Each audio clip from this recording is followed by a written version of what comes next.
I'm Dr. Teralyn, psychotherapist and brain health expert, and today I would like to talk about stress. So, a lot of times we get the advice to manage your stress better or engage in stress management. It sounds like such a theory that what do I do about it? I'm going to tell you. There are three primary types of stress.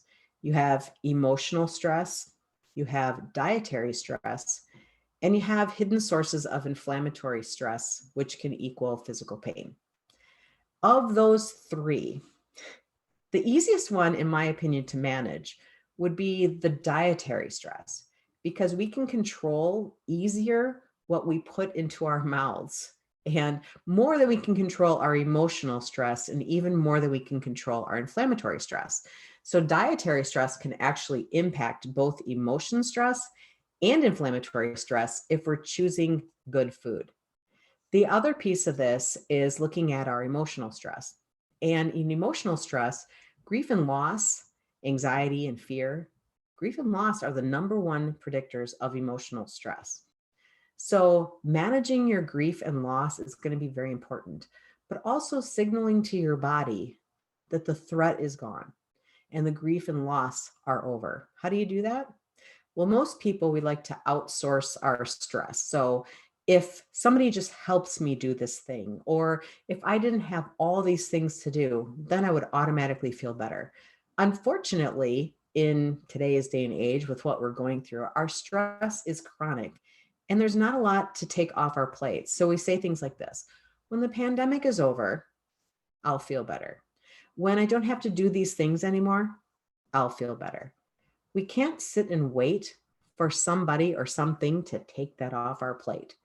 We have to be actively engaging in our own stress management to feel better. So there's a few things I'd like to suggest. Look at what you're eating for nutritional stress. Look at your sleep habits and include some more positive sleep habits and take out some of those negative sleep habits. You know the ones like scrolling through YouTube or social media or TikTok before you go to bed, or waking up in the middle of the night and scrolling through again. Instead, opt for reading a book or doing some meditation before bed. The other thing to keep in mind is exercise. So exercise signals to your body that it has a beginning, a middle, and an end. So your body likes that end. It's like, so when you're being chased by a bear, there's a beginning, middle, and an end.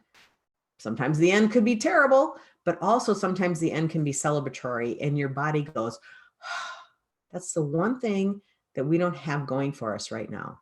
We don't have the overarching sigh in your body that things have ended. So we have to go ahead and put that in ourselves through breathing, through exercise, and through sleeping better.